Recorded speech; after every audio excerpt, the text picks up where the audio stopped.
Welcome to the Grappling Grappling Rewind podcast. Welcome to this week on the Grappling Rewind podcast. On this week's show, we are going to recap the 2023 ADCC European, Middle East, and Africa trials. As always in the show, I'm your host, Main, the co-host. Miranda. Hey, Miranda. I've been better. One of those days. It is Yep. it is the inaugural. It is the first ADCC trials of the 2024 season, and as always on this show, there are a couple of guys that we've maybe talked about or touched on a little bit, and a couple that we have probably, I don't think, ever talked about that are winning trials. The whole point of why we started this show 7 years ago, or 6+ years ago at this point, 300+ episodes ago, was mainly to start covering people that were very, very good, that had just started sort of coming up and winning major events. And this trials really showcases the point of the Grappling Rewind to go back and look at, okay, who are these guys that are up and coming, and why should you take a look at them now as they rise up, because they're going to be really, really good now, and they're going to start winning stuff on a bigger level very soon. So trials give us an opportunity to talk about that. This week in news, I think you went up to Unity for Yes. Roberto Jimenez Yeah. seminar, and then you got to teach me a piece of one of the sequences we're going to see in one of the finals matches. Sort of, but not completely, but very close. Let's say it that way. Yep. So yeah, I did that. I'm trying to think if anything else happened over the weekend. Really just trials. Really. We've just been watching a lot of different trials matches. We've been talking about ADCC rules, which, as always when we cover trials, there's a couple of I don't want to call them mistakes, because the athletes, there's a lot going on. There's a couple of tactical decisions that some folks made that maybe weren't the best that they could have made, that maybe would have resulted in them being able to win matches had they not made those. And we see it at every trials. I think we're going to see less of it, especially come the U.S. trials, because of all the U.S. Opens that we've been seeing recently. And I think that's going to make a big, big difference, because even from the Vegas Open that I was a judge at, to the Opens in Costa Mesa and in Dallas and the other Opens that I've been a part of, you've seen a big shift in the ones that we just watched in Chicago. You've seen a big shift in a lot of the U.S. trials for people being really, really on top of the tactics and what it takes to win matches in ADCC and in the trials format. The trials format is pretty similar to the Open format, aside from the finals matches are 8 minutes and point starts at the 4 minutes. We're going to talk a lot about ADCC and specifics of ADCC. The scoring is a little different than most traditional tournaments. all other tournaments. There is, for preliminary matches before the finals, it is a 3 minutes, no points, followed by 3 minutes of points. If you pull guard in the beginning of the no points for any match other than a finals, you're good to do that. If you pull guard in the last 3 minutes of a regular match, it is a -1. At the finals, the points start at 4 minutes, but the negative for the guard pull begins immediately when the match starts. So that's the major. I don't think you can pull guard in overtime either. Same thing. It's a negative. You can. I mean, you can, but you're going to start under. Yeah, you're going to start with a negative there, and that comes up a couple of different matches, and we watched it throughout the weekend come up in some finals matches and in some other matches, because there is a reason you would pull guard if you're really good on the bottom. You don't want to get 2 points scored against you. You'll take the -1 point and your established guard. We also saw in matches where, in one match, dude literally just puts his leg out. Yeah, Waits for guy to we saw take that him down. in Gordon versus Galvao. In the super fight for ADCC, we saw Gordon go kind of give his leg to Andre. Andre took him down, and then Gordon's like, "Cool, no negative here for me." And now we're on the ground where I'm going to do my work. And so you see Galvao in that match go, "You got me. You made it too good." But it's a tactic we're starting to see not as infrequently now. If you don't want to give up the -1 because you don't want to wrestle or you don't want to work the takedown, you can let the other person take you down at the beginning of a match, in a finals match, and because there's no score, you get to the ground and there's no pull. So it's an interesting different flavor to the rule set. ADCC, the scoring is a little different. I don't think there's any neon belly. No. Any of the finals we're going to cover. Back mount scores is 3 points. 3 points.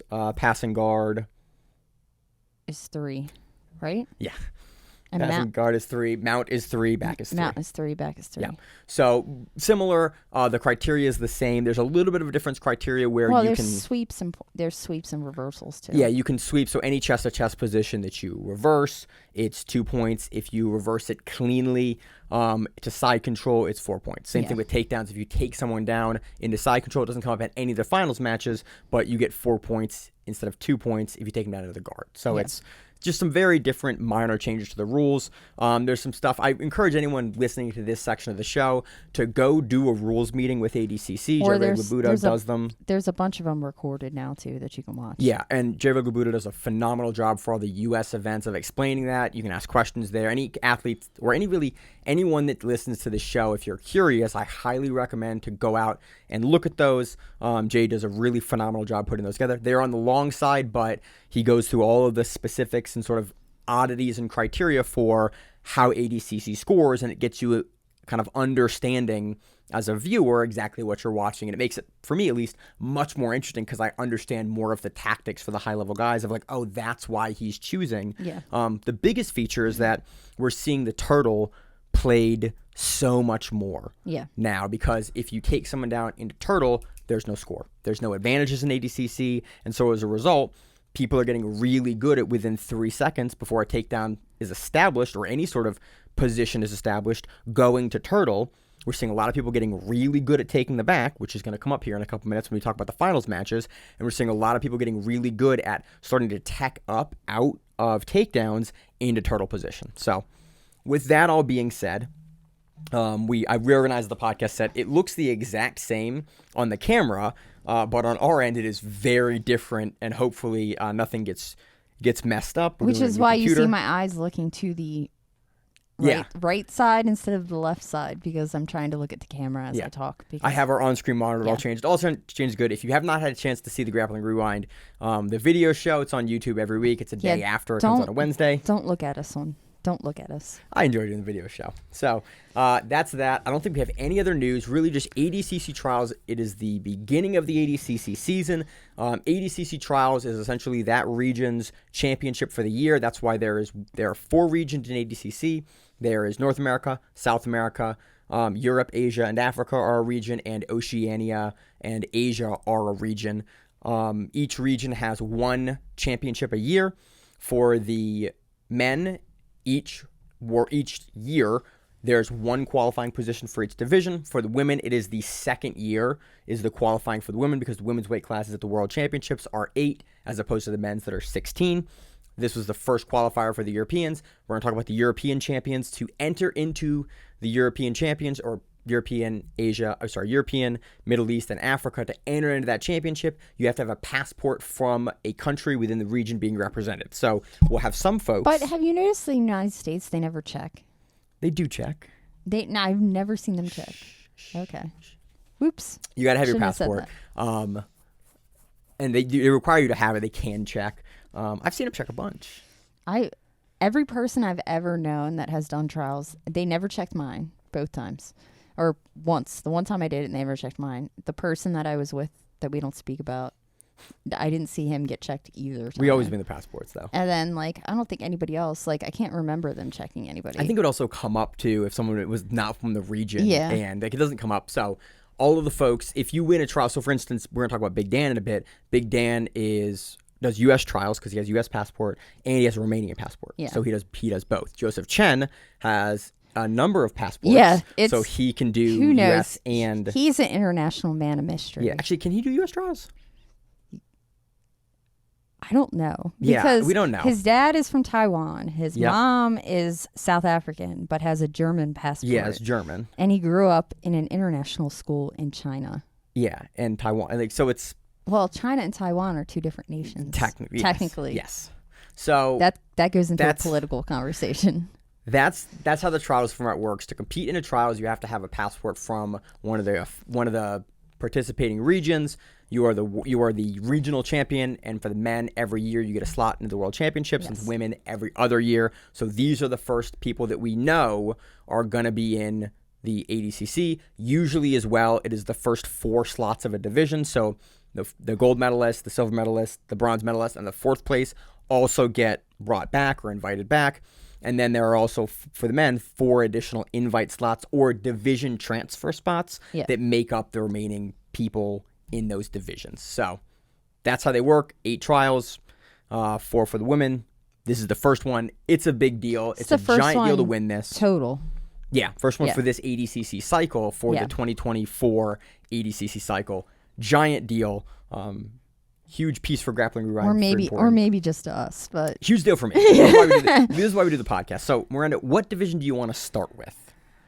I have my notes starting with the big boys, All right, plus 99s. Let's start with plus 99 then, as Miranda said, the big boys. They are the big boys. I always forget if it's Big Dan or if it's Luke because they've swapped. Yeah. So typically, dude, Big Dan. I don't think Big Dan can get under 99 No, kilograms. he can't. But I'm always surprised that Luke Griffith can, because I always have him in my head as being plus 99, even though he can make under 99. He can make under 120, which he does. Well, and they do day before weigh-ins now. Remember that? Oh, that was a big change as well. Oh, yeah.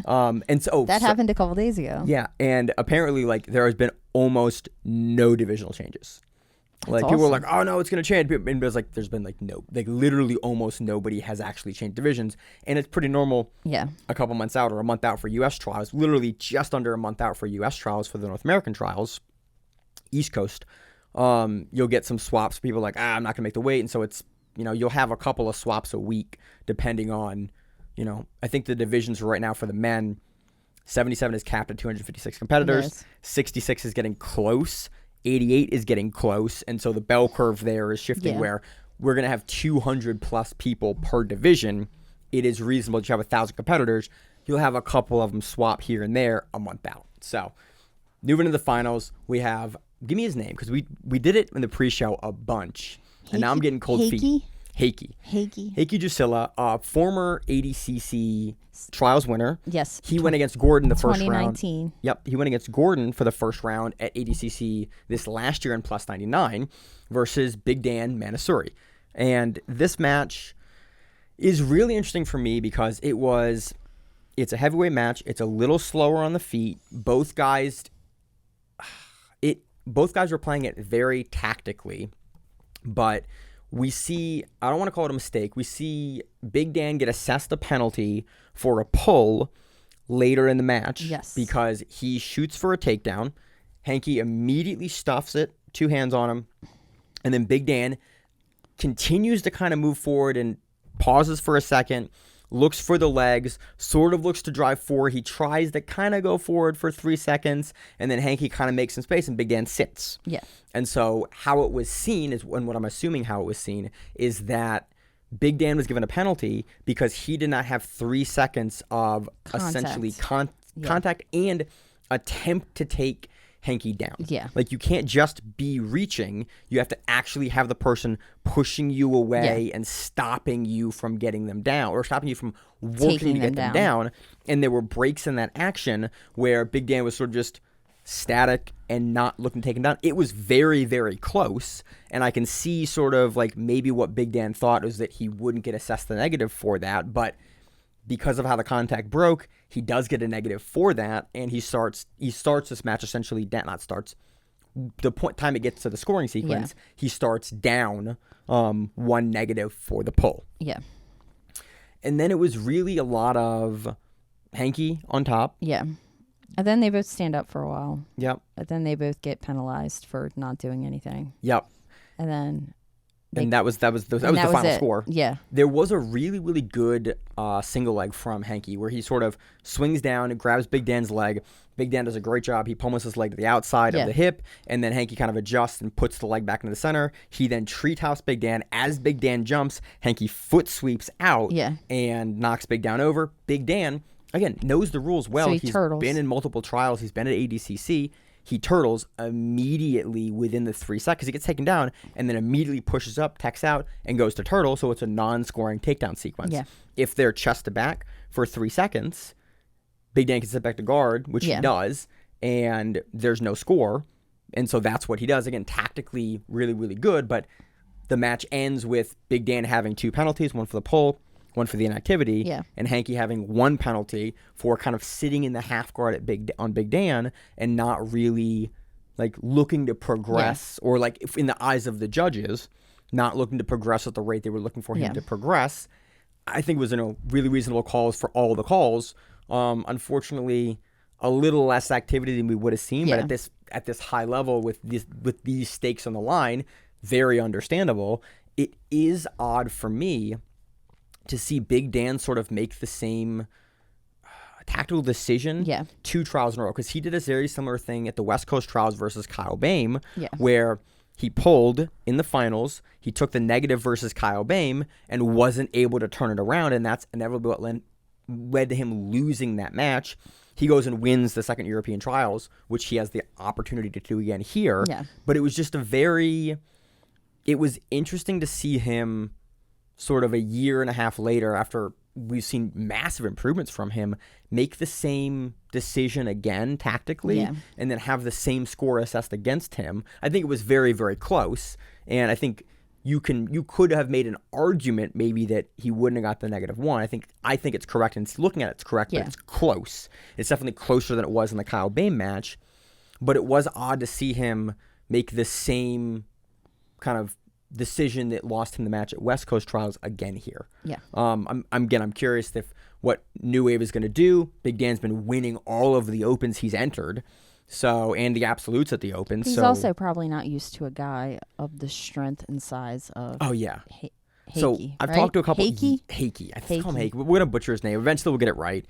We've only been covering him for 4 years at this point. Apparently, I've talked to some of the guys, and actually specifically John Hansen, when I talked to him about the +99 division at ADCC when we went out to Nebraska last year. He was like, "Oh yeah, he is absurdly strong." Apparently, like, does not surprise me. Weirdly, and like John's a big, strong dude, and for John to go, "Oh yeah, he's a really, really like weirdly strong dude," I think that apparently Heikki like throws a lot of guys off with just how imposingly strong he is. And again, to lift Big Dan up in a single leg like that, not many people are able to do that to Big Dan. It's just not something that. It's something I recall anyone doing. No, I don't think anybody picks him up. Yeah, so it was interesting. I'm trying to think of another match where that's happened to Big Dan. I don't think he's gotten picked up at all.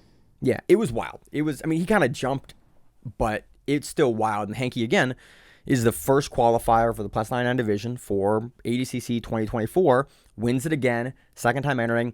Hopefully he doesn't get Gordon's draw again. Yeah. That's kind of an unlucky draw for the first time, but winning it twice, I'm assuming that he's going to be seated a little higher this time going into 2024. Puts on an impressive performance here. You have anything else on this division? Nope. All right, what do you got next, Miranda? 99. Let's go to 99. We got Luke Griffith defeating Miraz and Adavon. Miraz, again, a former winner for trials. He won back in 2019 or 18? 2019. Okay, he went to ADCC. No, he didn't go. Remember? Well, he was at 2019. No, he was at 20. Yeah. He was at 19 because he had the floor and he had a picture of him. 2018. 2019. No, he had a picture with him at Cyborg, him and Garcia. I don't know. Yeah. You know years, I don't. I was not there. Luke Griffith hits big men should not move as quickly. Luke Griffith's what, 6'5", 6'3", 6'4", whatever he is. He's a large gentleman. Super tall. I can look up his height. And he hits like a duck under. He does. On Miraz here. That is like phenomenal. That is not something you see. 6.5 feet tall. It's almost 6'6". Yeah. That's absurd. He's 6'5". That's absurd. To have a 6'5" guy that's a big man. Be able to duck under like this. Takes Miraz down. Miraz, again, being the veteran that he is, instead of having Luke end up on his back in this takedown, he immediately flops his hips and ends up mounted. Yeah. Which is like, again, from a scoring perspective, I'd much rather, not from scoring, from a tactical perspective, I'd much rather have Luke Griffith on mount versus on my back. Yeah. He gets out, which was impressive, and then Luke is able to get back in a mount. And then he does the thing that we're starting to see a bunch of the new wave guys do. Because I think Gordon wants guys to be able to do it. He smother taps him. He gets the arms underneath. We've seen Big Dan do it. We've seen him do it at the Canadian Open. We've seen him do it other places. He smother taps him. Yes. He just locks down, and you see Miraz like hold his face after, like, that was uncomfortable. I wish I had more kind of technical analysis to bring to There this is no finish. no more technical analysis. He's just big and strong. He's just big and strong. And and you just grab his head and put it between your chest. Your chest. And your pecs. Yep. And finishes. So Luke Griffith punches his ticket via smother. Yes. Mother's milk, whatever you want to call it. That's what I learned it as. I don't know if we can call it that anymore, but that's what I learned it as. Dude, it's 10 years ago. It's what it is. Yeah. If you've ever rolled with girls. Yeah. I mean, you roll with heavyweights. Like I know it from heavyweights. I know it from chicks. Yeah. It is a wild thing. submission to have happen in the finals. Yeah, but they've been doing it. They've been doing this shit in like every single tournament. I know, to but man. it's still wild It's to still, see it. It pisses me off. I do have to say Luke because it's Griffith- not technical at all. It's I mean, to hit at this level, like I want to. You leverage the skills and the attributes that you have to hit it. Luke Griffith. I have a big chest. I'm gonna smother somebody. It works. Luke Griffith is perfect with submissions all through the quarterfinals. I don't actually have his results prior to that, but rear naked choke in the quarters, rear naked choke in the semis, smother tap he has in the finals. all subs all the way through. That's crazy. So Yep. now under 99, he was plus 99, wasn't he? Or did he move? I don't know. Because he had Gordon, Big Dan, and Luke, and I don't remember I don't know. who moved. I thought Luke was up at plus 99 for last, but he'll be under 99 now. I don't know. Moving on to 88 kilograms, we have, you talked about it earlier on the pre-show, undefeated at trials. Yes. 2 trials in a row. Santeri Lilius Yep. defeats Thomas Samola Samola. via armbar. They're both Finnish. That's great. Dude, the Finns come out for ADCC. Like, 2 Henkki's Finns. Finnish too. Yep. Or is he Swedish? No, he's Finnish. He's Finnish as well. They're all Finnish. Yeah, it's wild. This was... I didn't get a chance to watch the sequence until today, and we watched it together before the pre-show. And you were the entire time you were like, wait for it, wait for it, Yeah. wait for it, wait for it. Santeri is phenomenal in this match. Yeah. The way that he is able to get Thomas's back, or Tulmas is back, and then at one point, at like 2 points in the match, he has the back.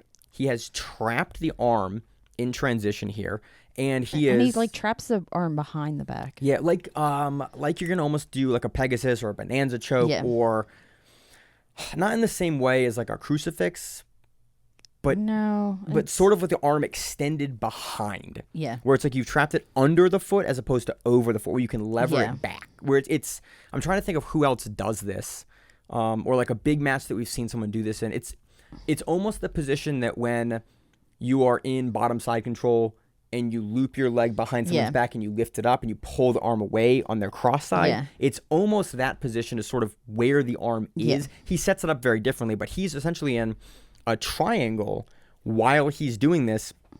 He's posted with one hand and he's starting to smother choke like Python, what Wagner does. Yeah. Over the face of Tumas. But he's like holding his whole body weight on his head. He's like bouncing on his face and head to do this, which again at 88 kilos, guys don't have unlimited gas and like strength to be able to hold this sort of static isometric position for this amount of time. Santeri does. He absolutely does. He holds this. He holds the python or the muffler or whatever you want to call it over the face. And I was watching. I was like, oh, Tomas's head is like you're seeing the veins kind of bulge in his head, and he is not because he's upside down. He is not like loving the position. You see him kind of move and he moves. I was like, he's not going to get the smother. And Miranda's like, just wait. And then Santeri goes from this weird position. He flips the triangle, but Tomas does a really great job of being extended low enough that he's sort of already shucked Santeri off the top of his head. And he's pushing him down. Santeri goes, oop, I'm getting shucked off. Transitions the top side leg over like a traditional flat belly down armbar. Yep. And then the camera cuts to the arm going very much in the wrong direction. And then he's like, I don't care. I'm not going to tap to this. And he's like, oh, he's going to tap to this. Santeri goes, I'm undefeated at trials. Today will not be the day that doesn't happen. And gets a really beautiful fall-off armbar. And the whole sequence, we watched a couple of matches from Santeri. I watched the semifinals match and the finals match.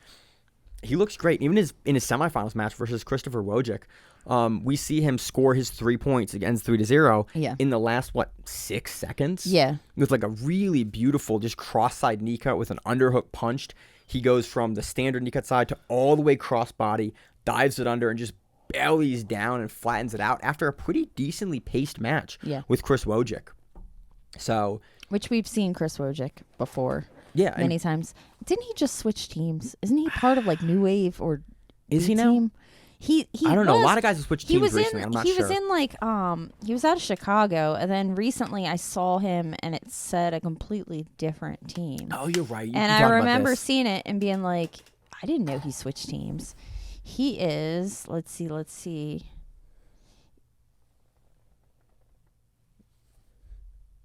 Maybe switch teams. Yeah, B team. He is B team now. Okay. He's B team now, I think. So B team and New Wave fielded a ton of guys for this trials that we saw in finals and semifinals. I'm really curious if we're going to have a trials in Texas, because it's been talked about before, or if trials is going to be in Vegas again, or it's going to be back in California in one of those venues in Cali. Yeah, I don't know. I'm curious, because there's a lot of really strong talent coming out of Austin with all Attacker brothers. Like, it's impressive. So Santeri remains undefeated, gets a finish in the finals. I want to go back and watch more of his run, because he's a guy we've talked about before, but I want to know more about his game, because this finals match really, really impressed me, just with his level of control. And he said in his his post-win interview, he said, because he was in Quintet last week. Yeah. And he said they were all sick from Quintet. And he felt like shit when they started this division, and then he felt better as the day went on. I'm like, great. That's rough. So now they're spreading disease in these divisions too. Yeah, just like ADCC, just like the pink eye. It's like the pink eye all over again. So, anything else on the 88 kilogram division? No, that's it. Notable absent, we didn't have Owen Livesley present at this point. And we were kind of curious. He was on vacation in Spain with his family. Oh, good for him. Okay. So maybe he needed some R&R family time. Moving on to the division, and what I want to spend probably the bulk of the show talking about this week, men's 77 kilogram division, finals match, Joseph Chen and Oliver Taza. Joseph Chen, really, really fucking good. Yeah. He's 19. So we've talked about Joseph Chen a little bit. We've talked about him. You've heard the B team guys. You've heard them for a year or so, like 6 months at least. Really, not talking him up, but just talking about how good he is, talking about how well-rounded he is, talking about how dangerous he is. And in the sort of Craig Jones recapped Quintet on the B team Instagram, or not Instagram, on the B team YouTube. And it's about 24 minutes. Really great listen. It really gives you insight into that team, into the thought process, some of the behind-the-scenes stuff. If you like this show, it's definitely an interview that you will like and enjoy listening to. And he talks about specifically in that interview he gives and the recap, he talks about wanting to protect Joseph Chen in the finals versus 10th Planet because he has trials that week, coming week. And he's like, I do not want to have Joseph Chen need to come out, get injured by these guys, or have a really, really tough match and then affect his trials, because trials is so important to him. And so Craig Jones had to put the team on my back and sub these guys so that Joseph didn't have to go out, so that he could go and have a great trials performance. We just saw him put on really impressive matches at AIGA. He looked good. He looked amazing in his earlier matches versus Team Polaris on Quintet. Yeah. And he looks phenomenal here at trials. And we did a little bit of research.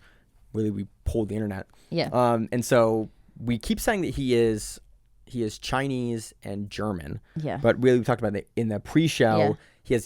When he won, he had a South African flag. Yeah, so and we were like, he was representing hell? South Africa. We were all here. confused.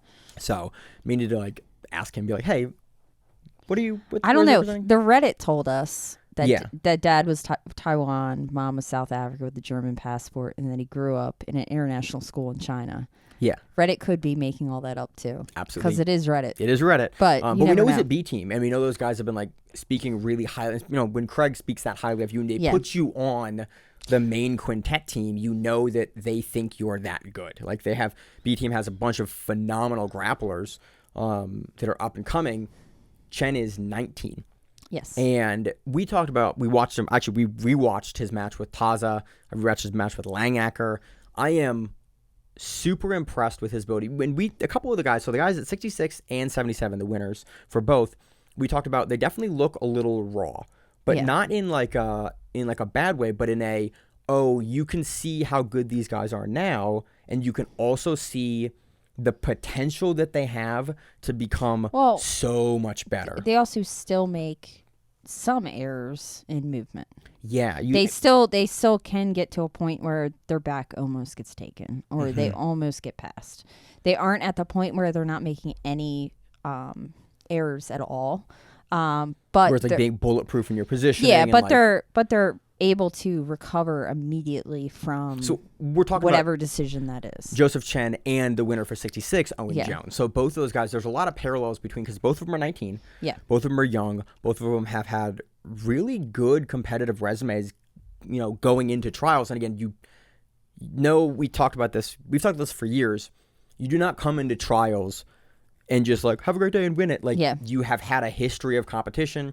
You've had levels of competition. Like, Joseph Chen went against Mateusz Szczynski last trials and he got his leg broken or something like that. Had a really bad injury versus Szczynski, Polish Mateusz, who had a match with Taza at the last trials. We've talked about it a bunch of times on the show.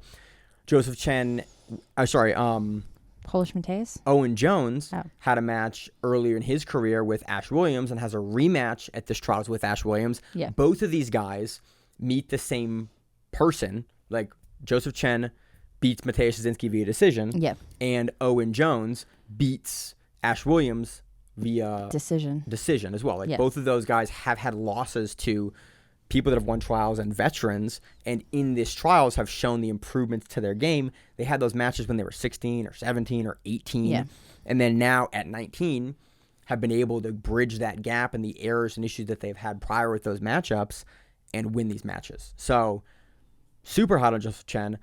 Let's talk about, where do you want to start in this match? Because this match I want to kind of spend some more time on. I don't know. You go. Where would you like to begin? Joseph Chen is a motherfucker with passing. Yeah, he is. Like, he is. He's super. Oliver Tazo. It's not a good match to show your white belt. As a white belt, do not watch this match, because you will think you can transport over guard in the way Joseph Chen does, and you realize that no, that doesn't. He does it to Langacker. Yeah, that doesn't. Match, doesn't freaking work, and he does it to Taza too.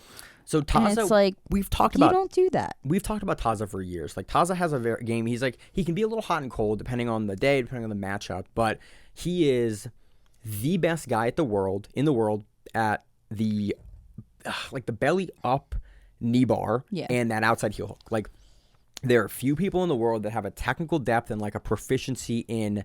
Taza will get you in the single leg X with the underhook, and he will get you to the knee bar, and he will get you to the heel hook. Like, if the match has a possibility of getting to the ground, he's going to throw that at you once or twice. He spends the entirety of this match with forcing Joseph Chen to pass his guard and to pass the X guard. And he cycles through every trick and technique and transition. And Joseph Chen does a mixture of standing right over Taza's guard to clear the hooks and stands up, clears the hooks, begins passing out, and then defending and then counter back taking Oliver Taza. He does it twice in this match, which is like, Taza is a former trials winner. Taza has been on events for probably as long as Chen has been training. Like, he's been at this level. We've been talking about Taza since we've been doing the show, more than half a decade.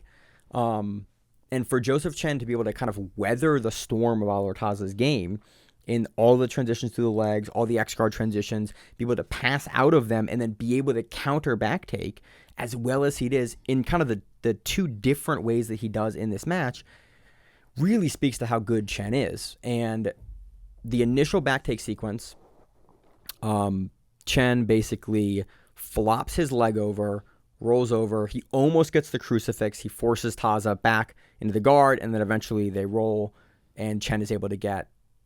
Sorry, that's the second sequence. That actually wasn't a back take sequence. Yeah. There's an initial sequence that happens in the no points time.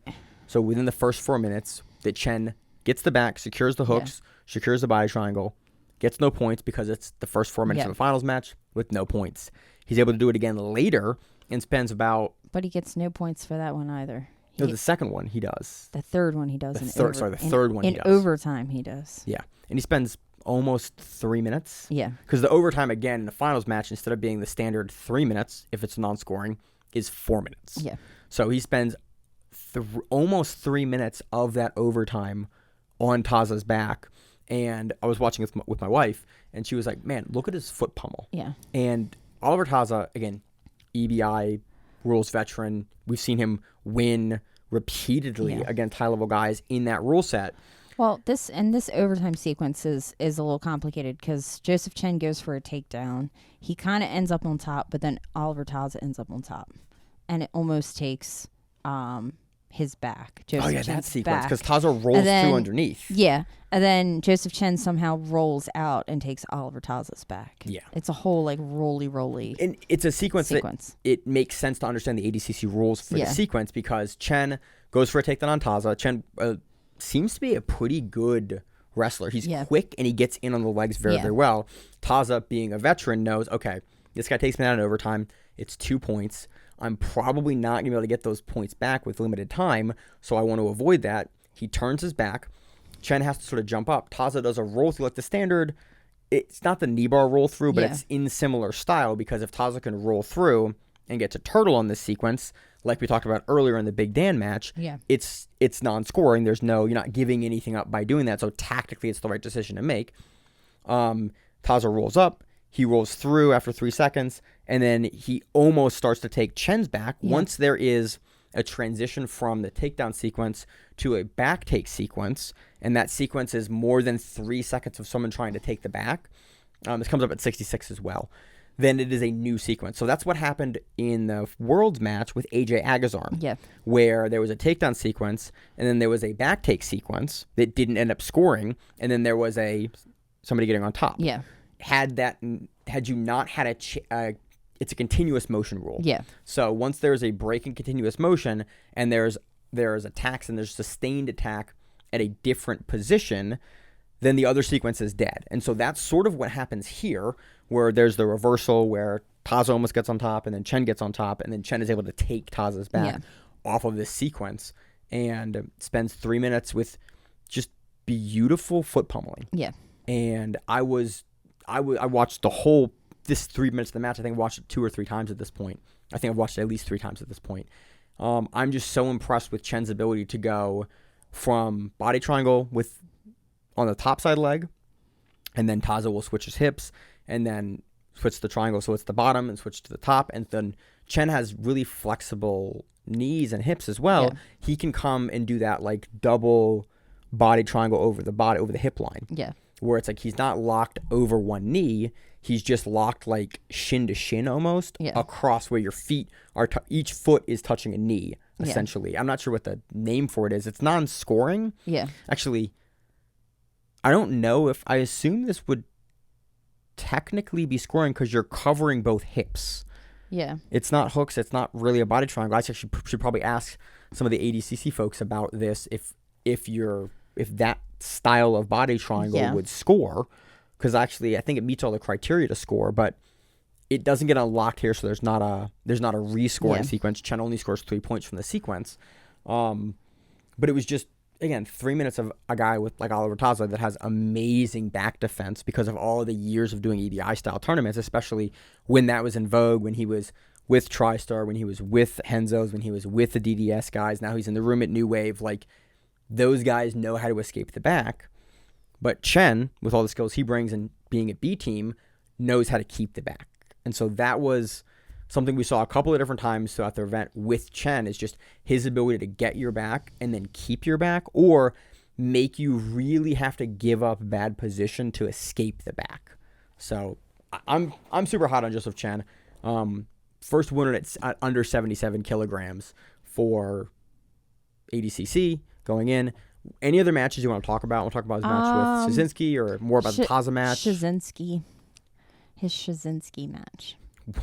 Where is it? It's the quarterfinals here. Yeah, Chen quarterfinals. versus Szynski. It's a decision match. Yeah. It's a decision match, but it's interesting because right before points start, Mateus almost has his back. And there's a whole sequence where literally Mateus has Joseph Chen's back. but he never gets back points. He spent a little time. Yeah, a little time on his back. I think so. This was a tactical decision. What it looked like for me watching it again was Sosinski's on his back with what, about a minute plus left before points, maybe a minute and a half even, and he rides his outside hook out, and it seems like he's kind of going between wanting to put it in and leaving it out. And wanting to control, because there's a lot more control with it on the outside than it is on the inside. And it seems like he's waiting for the points to chalk the hook back in to score. And so I think the last 20 seconds for me are really why I think this is happening, because you can see Sosinski sort of start to get rolled and look to kind of hold the foot up on the hip, but you can see, it seems like from watching it that he's almost hesitant to try to jump the hook back in, because he knows he's so close to points that if he puts the hook in before the points period, and he's not going to score any points, and then he's unlikely to be able to take the hook out and then put it back in that section, so he's waiting to try to keep it out so that he can score the points, and Chen is able, right as points finish or start essentially, to turn him out. But it was tactically, we've seen Sosinski a couple of times be just on the cusp of beating and winning. Like in the Albertazza match, he loses that trials match 2022, I think, via pole. Because he has a very slight kind of mistiming, or he doesn't continue to drive through on the takedown on Taza. He sits back for the legs because he's one of the best guys in the world at the shotgun ankle lock. So again, a really, really, really close sequence here where he almost had Chen's back, but was unable to get it. And then Chen's able to sort of not outwork him, but sort of like throw up more offense later into the match after this sequence to win him the decision. It does go into overtime, and I think Chen really seals it in overtime there. He does. But Polish Mateus was very close. Yeah. So close. We're going to see more from Polish Mateus, as you call him, Polish Mateus. Polish Mateus.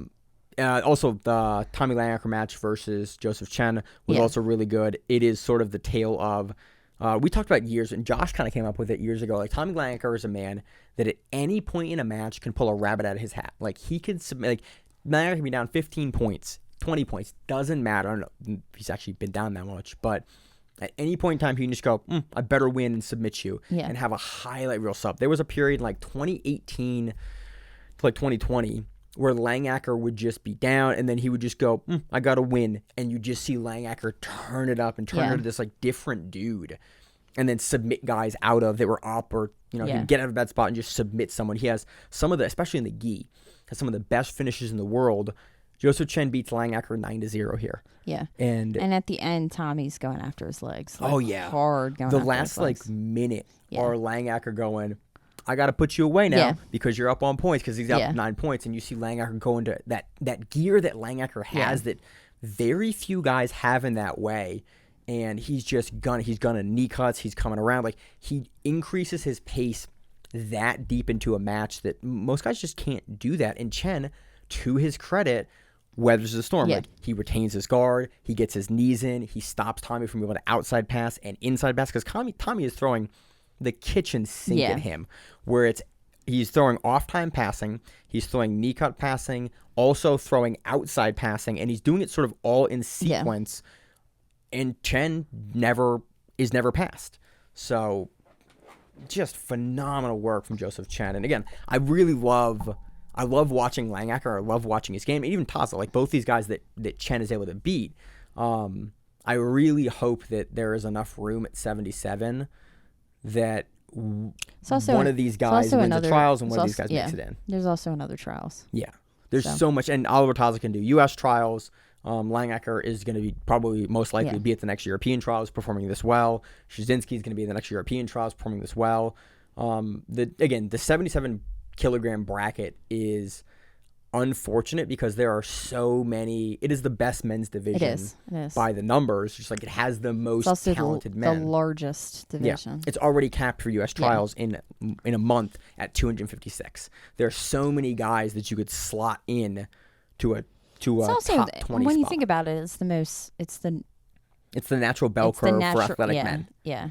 It's like welterweight. Yeah. It essentially, it's 169. It essentially is welterweight, and it's like if you are a strong, athletic, man that's a professional athlete, you're probably about in that 170 bell curve. Like if you're shorter, you're smaller. If you're bigger, 55 to 70. Yeah, that's your natural bell curve for your, for your general 5'9" freak athletic males. So yeah, can't wait. This division's phenomenal. I hope that the men's 77 kilogram division at U.S. trials is as exciting as this, because this was, it will phenomenal. Be. Yeah, you've seen the list for it. I know it's gonna be fun. It's crazy. It's gonna be a fun. There are 10 guys in the U.S. team or in the U.S. trials that can take that. I know, which is it's gonna be fun. Have a bracket where you have a 256 and 10 of them. You're like, any 10 of these guys, you're like, that is usually it's like, oh, there's a front runner here or this guy here. Nah, it's 10 of them. It's gonna be a fun time. Any given Sunday. So that was 77. Any other thoughts on 77 other than go back and watch through all the quarters, all the semis, third place and finals for 77. Yeah. It's not a ton of matches. It's a division I'll probably even go past the quarters. I'll probably watch more of Chen's run in the early matches it's 8 as matches well. Total. Yeah. The whole division. So I don't think there was 256 here for this one. There's only 8 matches. Oh, sorry. I thought you meant to win. 5, You had to 6, win 8 7, matches. 8, Yeah.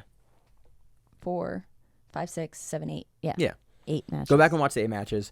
77 is amazing right now. And again, hopefully who's number 1, we're going to see that big bracket and tournament come in with a lot of the 77 guys, and that'll be exciting as well. Oh, and there has to be more than that 8 when I think about it, because the division was like 40-something people. Yeah. Okay. I think it was 80. I was about to say, like, there can't be only 8 matches in the division. No, there has. We have BJJ Heroes results up, and they have the top 8 listed. Yeah. I think the division was because 80. Yeah. I think was the men's 77. Again, not because US trials, I think still. Joseph Chen said he had 2 before Shazinski, and then he had Shazinski. Right? And then I think that's correct. Yeah. Yeah. It was like 2 before Shazinski, and then Shazinski, and then somebody else, and then Taza. Yeah. Right. And then Langacker, and then Taza. Yeah. Yeah. Then Langacker, then Taza. Yeah. So, I wonder if Tommy Langacker and Oliver Taza have been against each other. I think they have. They had to have. But They're the same size, so they have to. Yeah, they have. But again, Taza jumps up and down in weight. I think Langacker does as well a little bit. So, moving on to the 66 kilogram division of my people. We had. So I thought this was awesome. I was super excited. I was expecting, just based on how Ash Williams has looked, for Ash Williams to take this. Yeah. But the one thing I love more than being correct in a pick is being absolutely wrong. Yeah. And Owen Jones takes this over Cammy Donnelly. I think Cameron Donnelly. Cameron Donnelly. Scotland native. But brown belt at B team. Yeah, brown belt at B team. So Cameron had a Texas flag. If you don't know it, it's the flag that Cameron has in the back of his rash guard. And I went, who is that guy? Yeah. And then there was a couple of them. Who was the other guy? I was like, who are these people here? To have 2 people. We do this. This is the show we do every single week. We watch a lot of professional jiu-jitsu. Unfortunately, we've talked about it on the show. Usually sort of more of a U.S.-focused, Brazil-focused show, just based on regionally where we are. So I love European trials because you get moments like this where it's like, okay, I'm unfamiliar with Owen Jones's game, this standout 19-year-old, and I'm unfamiliar with Cameron Donnelly, this other standout guy, apparently, from B team, because you do not make it to the finals of a European trials without being really, really good. Owen Jones puts up a pace through all the matches that I've seen him participate in. I wonder if Ash Williams got hurt.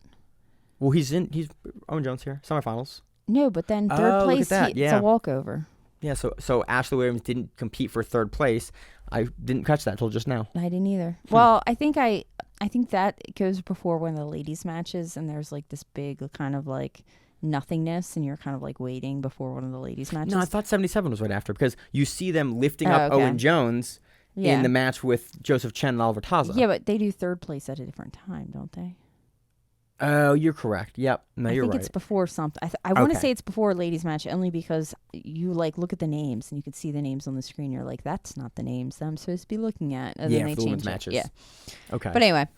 Owen Jones puts a pace up. Yeah. Again, at 66, that's a strategy that a lot of guys implement at trials, but very few people are ever able to have that be the deciding factor. Yeah. And Owen Jones has that win him the Ash Williams match. Yeah. Where it's like late in the match and he has a beautiful back take attempt. It's actually similar to what Roberto Jimenez Yeah. taught at the Unity seminar. Yep. So you have more recent experience with it. Do you want to explain the Ash Williams back take in the semifinals that Owen Jones hits? It's not, he doesn't score for it. Yeah. But he gets close. It's basically, it's kind of a confusing back take because what it is you're paying attention, or the person who you are taking the back of has both their arms around your leg. And that is that contact with your leg is actually what pulls you through for the bolo, because your legs are both on the outside of their guard. Rather than normally when you take someone's back, you have one of your legs hooked around their leg and you kind of propel your leg through by like throwing their leg by. So I know I'm making absolutely no sense, but it's a very specific back take that like they taught us from if somebody grabs a false reap on you and how to you clear it and then you bolo through for the back. It's not a back take that you see like super frequently because you almost have to also. It only really works if they hold onto your leg. If they don't hold onto your leg and go for anything, then you don't really have the ability to keep your legs locked upon them and bolo. Yeah, that makes sense. And sort of Ash Williams is a guy that we know has a really, really dangerous leg lock game. He's very willing, especially in this match. There's a bunch of time where Owen Jones and Ash Williams in the semifinal match are seated. Yeah. And they're sort of both kind of pummeling for the legs, both looking to come up, both looking to, there's not a... Because in ADCC, once you are both seated and engaged in the legs for 3 seconds, there's no score. Somebody can take top, somebody can take bottom. It doesn't matter. You're in a neutral position where there is no top player. Yeah. And so that's sort of a different wrinkle to the ADCC rule set that is not in other rule sets, where it's like in IBJJF, if you have a bottom player and then your top player sits to engage in the legs, if the bottom player then sits up, like if they can do it for 2 minutes. Yeah. If someone sits back up, like then they're going to score points or an ad. You get points for that. In ADCC, once you're engaged in that for 3 seconds, you're in a neutral position. Anyone can come to top. Anyone can stay on the bottom, and there's no penalty. In IBJJF, there's also the 3 second thing because that's what the wrestle ups, where you can't wrestle up to a double leg. Yeah. And you get your points for your takedown. You have to wrestle up. You have to wait for 3 on your feet and then double leg to get your 2 for your takedown. And that's a really specific rule. And actually, I remember learned that rule because Andre Galvao, 2 worlds ago, had like an Instagram video where like he explained it's like, oh, and IBJJF, and he like goes through specific. I was like, that can't be right. And I looked up and I was like, oh, look at that. No, it's like a weird provision rule. You had a teammate that got screwed over at Nogi Worlds with that rule, and that's why I know that rule. And it's weird because typically, I read a lot of rule books for both my professional life and also jiu-jitsu world, and it's very rare to have like a specific exemption rule where it's like, yep, with how we've written it, normally this is here, but like here's the exemption. If this happens in this way, in this like this, it doesn't like that's, and it's in the IBJJF rule book as that kind of rule, and it's like, oh, that's really weird. Like they're uncommon rules, like specific exemption rules for scenarios. And there's a term for them in law and legal, but in jiu-jitsu rules, it's just exemption rules. Yeah. I was going somewhere on this tangent. And I don't know. Oh. We went on a weird tangent. In the Owen Jones versus Ash Williams match, they're both seated. Anyone can come up, and both of them are choosing to engage in the legs. Now, if you go to a settled position, like you go back mount or mount, then you're going to score that position, but there is no guard pass at that point, right? Because there's no guard, there's no sweep because there's no top player. Sweep. Yeah. So, really, really impressed with Owen Jones. Towards the later end of the match, he really sort of runs away with it versus Ash Williams, and there is a sequence here where Ash Williams' corner looked like his brother. I don't know if it's his brother, but it looked very similar to Ash. Was calling for 2. When there was a takedown out of bounds, but ADCC doesn't have out of bounds. Yeah. The reset was great, but essentially we go back to what happened to AJ Aga's arm, where there's a takedown and then there's a fighting for back position. Well, because he rolls. Yeah. He like rolls under. It's like a single leg and he's like, fuck this, and he goes like between his legs and tries to roll under. He gets initially stuck in like a triangle. Kind of like a back triangle, sort of. Like a reverse. Kind of out the back triangle almost. And then they just kind of fall. Yeah. But because there's a change of sequence there, where it's like the momentum of the takedown has stopped. They have been fighting for a different possession for 3 seconds. It doesn't matter who comes up at that point because you're in a different sequence. And again, it's if you don't watch a lot of ADCC or get your head around that rule, it can be very confusing. But it also shows how Owen Jones understands the rules because he did that. And if you watched him whenever he did get to a point position, he definitely looked up the ref like, hey, you going to give me the points? Well, in his finals match, when he gets with Cameron Donnelly's back, you can see him. The camera angle is perfect. And it's something you teach all of your students to do. You look at the ref. He gets the points. He gets his hook in. He gets to a point where he's satisfied with the position, and then he looks at the ref, which is very funny because in ADCC, the ref doesn't establish points. It's the judges. He does a lot of IBJJF, so that makes sense. But it was just so funny to have him do it. It's something that when I teach my students, I'll bring this match up and go, look, see what he does? Yeah. Where he pauses, he looks, he gets his 3 seconds, and then he looks at the ref. And then he sees the ref has made contact with the judge, and then he does his next thing where he knows he has gotten his sequence points and his scoring points. But it was just such a funny camera angle to see a guy do the exact thing that you teach everyone to do, which is like stare at your ref. Because in a lot of less professional organizations from IBJJF and ADCC, you as the athlete or as the corner have to sometimes be the one yelling to your ref, so the ref goes, oh, that is a scoring sequence. Because not all refs are at the level of ADCC refs where they're gonna. Or if I'm your ref, I'll yell back at you that it's not points. Yeah, which I have done. Well, that's always not. It's not fun as the table, but as the table for the opens for IBJJF, you try to communicate as much as you are able to with the corners. If the corners are calling for something and it's not, hey. You'll communicate with the corner like, no, it's not sequence point, it's not scoring because, so that the corner has the information that they need to coach their athlete appropriately, especially if they're yelling something incorrect. Like that's something that I really appreciate ADCC does is they have that contact and that they have the dialogue with the coaches and athletes so that everyone knows what's going on. But the problem there is also the late points where your points come up late and then you don't really know where the points came from. Yeah, so that's, but that happens when Owen Jones takes Cameron Donnelly's back. Both guys are very impressive. Both guys are people that we've not talked about on the podcast before. Owen Jones takes it via that 3 points that we talked about. Beautiful sequences throughout the entirety of the bracket matches that I have watched. For Owen Jones, I'm impressed with his pace and his ability to just tactically be doing the right thing that he's supposed to be doing. And you talked about earlier, he definitely looks a little raw. He had a match against Ash Williams when he was like 16. And he talked about getting that match back in his post-fight interview. But you can see that he has obviously, you win trials, he has all of the pieces and he's putting them together in a way where he's not getting scored on in those complicated sequences. He's doing what he needs to do in the right spots. He's pushing the pace and the activity to win the decisions. Like he's scoring his points and he's looking at stuff. He knows what he needs to do to score the points. Like all things you want to see in kind of the next generation of rising athlete. Super excited to see what Owen Jones does because I thought Ash Williams was going to take this division, handedly. Yeah. And for Owen Jones to move past him in the semifinals and then beat Cameron Donnelly, super impressed with him. So that does it for the men's divisions. These are all McNally didn't even make it into the quarterfinals. Yeah, I missed his matches. I want to see what happened with his matches. He lost against Cameron Donnelly. Okay. He beat McNally. Because I remember, so McNally was the other one that I was expecting and I to think go on. I'm pretty sure McNally was on that side of the bracket, and he probably won against Cameron Donnelly, or Cammy Donnelly. He's listed as Cammy here for BJ Heroes, but Cameron Donnelly. I think I'm sure that they did that purposefully as a warm-up match in theory for McNally. You know what I mean? Because McNally's been around long enough.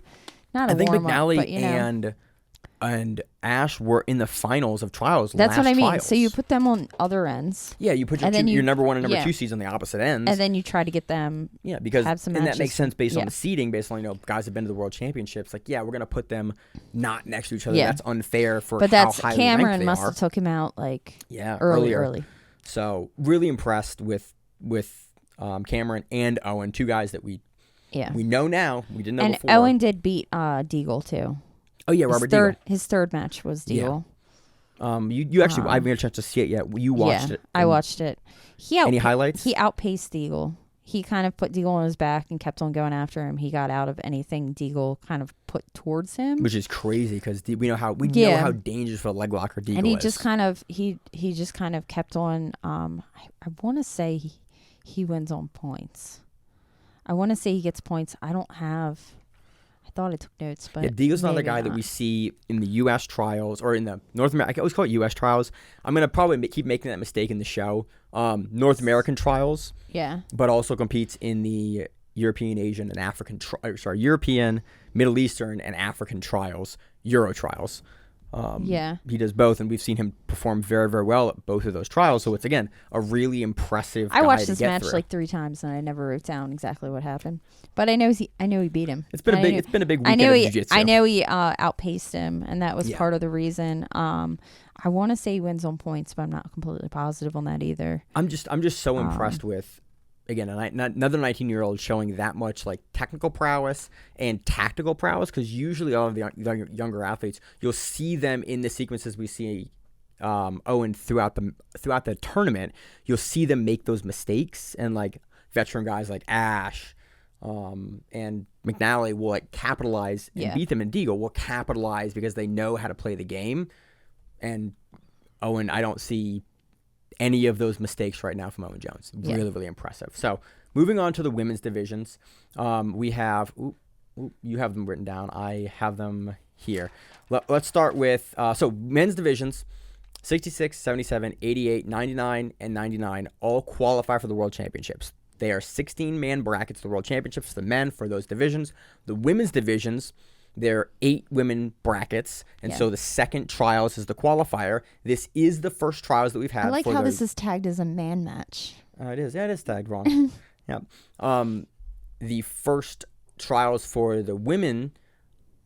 This is the first trials that we've had the new women's weight classes. Yeah. So under 55 kilos, under 65 kilos, and then above 65 kilos. So this is previously we've only had 2. Under 60 kilos and over 60 kilos. So this is the first one we have 3. Under 120, under 145, and over 145, basically. Essentially. But so this is for not the qualifier for the Worlds, but for the European, Middle Eastern, and African Championship of the region, which trials technically are that region's championship, which is why they happen once a year. Yeah. So all the winners here are the 2023 European champions. Yeah. But the men also get to go to the Worlds as a result of this. Women, it's only every other year. So this is not usually as attended. I mean, it's not usually as the brackets aren't as big for the women because it's not a qualifying event. It is a championship event, but not a qualifying event.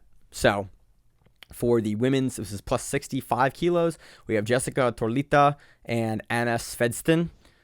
Ooh, I butchered that name. Svensson. Yeah. Again, we've talked about it for years. I butcher European names, and I apologize. If you have more insight on to pronounce any of the names that we butcher on the show, please shoot us a DM at grappling_rewind on Instagram, and I very greatly appreciate the help. We've had plenty of help over the years, but we can always use more. Yeah. If you hear us butchering a name, if you're from Europe, we have a big portion of our listenership over there. Send us a little pronunciation video. Hey, Main.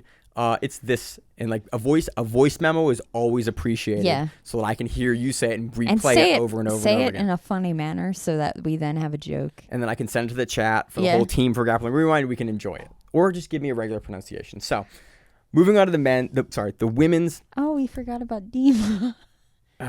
Anyway, sorry. Moving on to things that were not in the pre-show, to the women's above 65 kilo finals. Miranda, what do you got for this one? What do you mean? You have better notes than I have for this one. Well, Jessica loses to Ann Svensson 5-2. Really, the scoring for this match happens like very, very late. Yeah, it does. But the second half of the match is the only part that's scored. Right. So it kind of always happens very late. But it seems like. But it is towards the end of the match. Yeah, Svensson gets her mount points like as the match is winding down, the last like 15 seconds of the match, I think, like very, very close to the end. There was an interesting score. No. What? Oh yeah, it is. Did I switch? Okay, no. I thought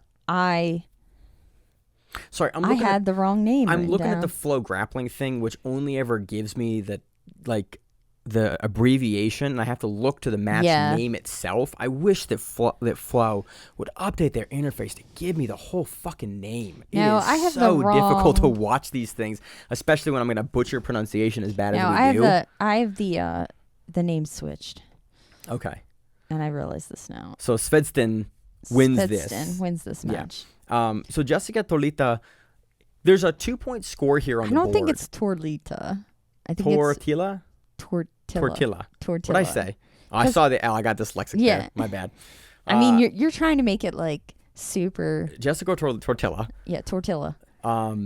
She scores 2 points. And so I need to go back and watch this, and I have some questions I need to ask because I have a level of confusion for how she scores these 2 points. Yeah. It seems like there's a sequence where Anna Svedsten kind of goes for an armbar from her back, and they are almost like in the lap. Yeah. And we have Jessica able to come up off of that, and in my understanding... And come up to guard. And put Anna in the guard. Yeah. And in my understanding, because it's chest to back in an arm position that was initiated by Svedsten, it wouldn't score. And so I have a confusion here for exactly... And it could be something that was wrong on the score on the broadcast and wasn't wrong at the match. And that does happen from time to time, but I do want to get some clarification there. I have a question mark in my notes, too. Yeah, because it was a sequence... It's a weird sequence. Yeah. And again, ADCC rules are finicky sometimes. And let's say even if that was... You could say that was 2, but Anne was the one who started the armbar. Yeah. So it doesn't really matter what happens at the end. In ADCC, if you go for a submission, it doesn't... If you initiate it, and it's not because someone's bucking you off or something, it doesn't matter what position you end up in because you are the initiator. Oh, we also saw no slams. Oh, we didn't see slams. No slams. No slams. Unfortunate ADCC. I know. We like seeing slams. Europeans more technical. I know. So Anna it doesn't matter because even though that Tortilla scored 2 points for the sequence, Anna's able to get the back. She goes belly down. I thought she was going to get the choke. She's not able to get it. Jessica's able to escape out. And then at the ending sequence of the match, we had Svedsten coming to the mount and scoring 3 more points. Or sorry, 2 more. 2 more points 2 more there. Points. And that's... Getting 5 total. Yeah, and that's the whole sequence. She finishes the match. She is now the European, Middle Eastern, and African champion for 2023. I'm very curious to see how these women look at the 2024 Euro trials. Moving on to what's the next division I got? Svani Brandfors versus Inja Goodman. I like Inja Goodman. Am I close, you think? Yeah, I think so. Right. I think so. I apologize. I think so. Again, all of Europe, Middle East, and Africa, I apologize for my repeated inability after 300 plus episodes to learn name pronunciation. Dude, we don't know how to pronounce American names, if not names from other nations. I know, but like I figure after 6+ years, 300 plus episodes, I've definitely gotten better. You go back and listen to the first I'm not an international woman of mystery like Joseph Chen. You listen to enough of the show in the first 100 episodes, we've improved a lot, but every Euro trials that comes out that it's not enough. Sani wins this match 3-0. Is this this is Shani. 55. This is under 55. No, this is under 65. This is under 65. Sorry. Yes. My bad. 3-0. There's a back take. Yeah. And that's the only score of the match. There's the really weird guard jump situation, which you don't know what the hell happened there. Well, because I think they're... Bronsford gets double overs. Yes. And kind of walks her hips in, and Goodman just jumps guard. Mm-hmm. And then... The negative doesn't appear on the screen for a minute? Yeah, or two? Or something. Minute. For a little bit. And in ADCC, that is... That, and it looks like the ref points down, but I think he could have also been saying stop. He also resets them because they're kind of out of bounds as well. So I don't know if it's a stop or if it's a penalty. Yeah, I mean the penalty gets assessed, but one thing that takes a lot of people a long time to wrap their head around is that in ADCC the points are not immediate.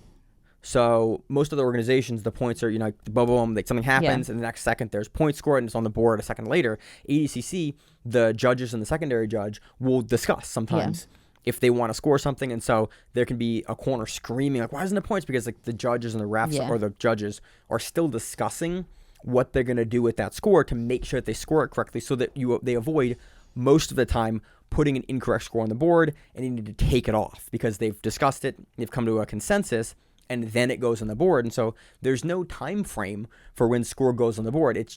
We try to do it as quickly as possible, but it is not a guarantee that it happens immediately. And that sometimes people, it takes them a minute to figure that out, and they're confused because most other organizations don't have judges. They have referees. IBJJF does that kind of shit too. Yeah, well, that's for other reasons. Reasons. So that's where the negative comes from here on the guard jump, because it's the finals match. There is a negative if you jump at any point in the match, but Brentford is able to win with the score as well. Yeah, so it doesn't just come out as a negative. It's a back take at the end. Yeah.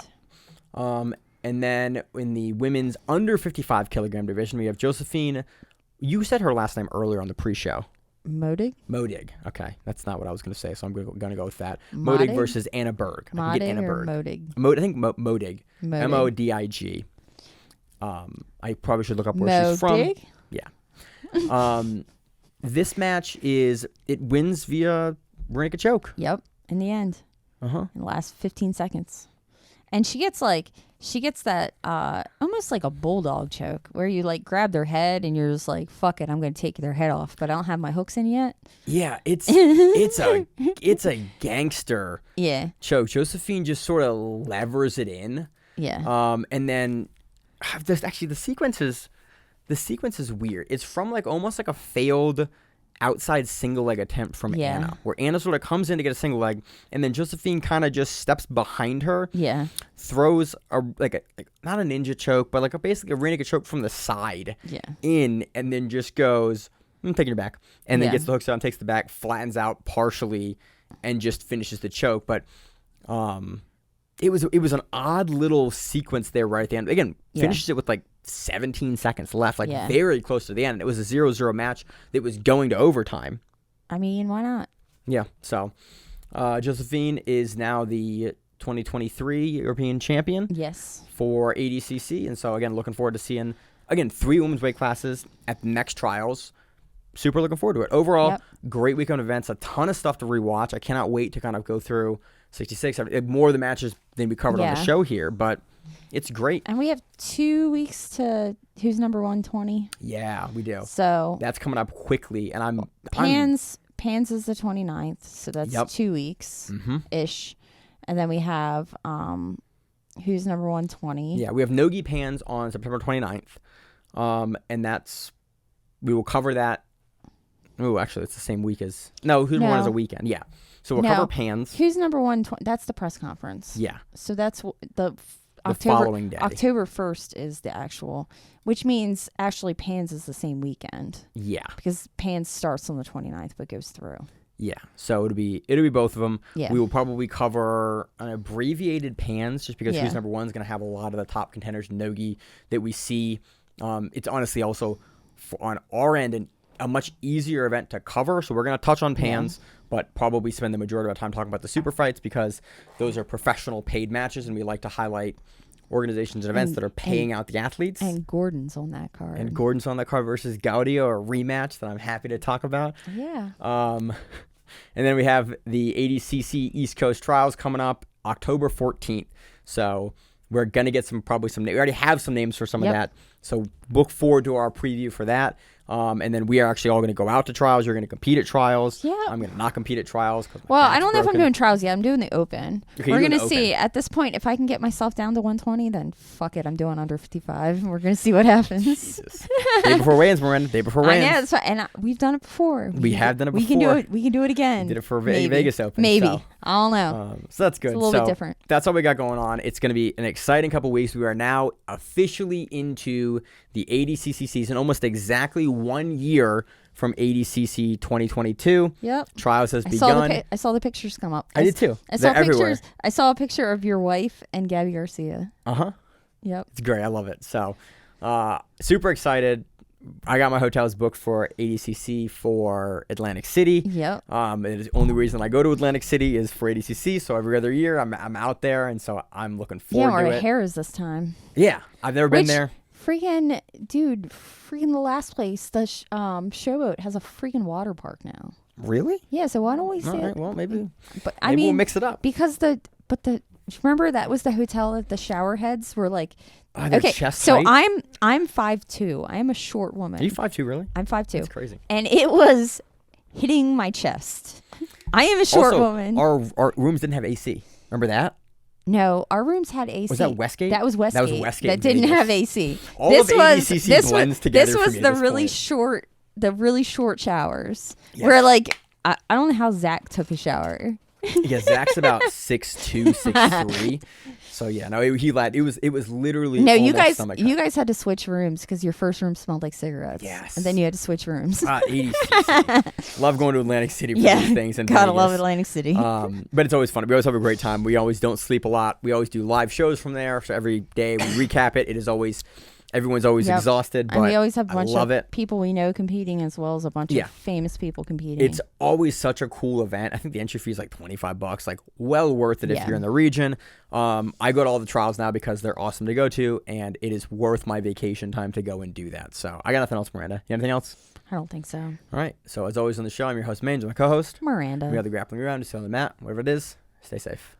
If you like the show, please consider sharing it on Facebook with the folks at your gym. It's the best way that we grow the show, and we really appreciate it. You can reach out to us on email. We also have Instagram. We have Facebook. We have Twitter. We have Google+. Until that shuts down. We have a website.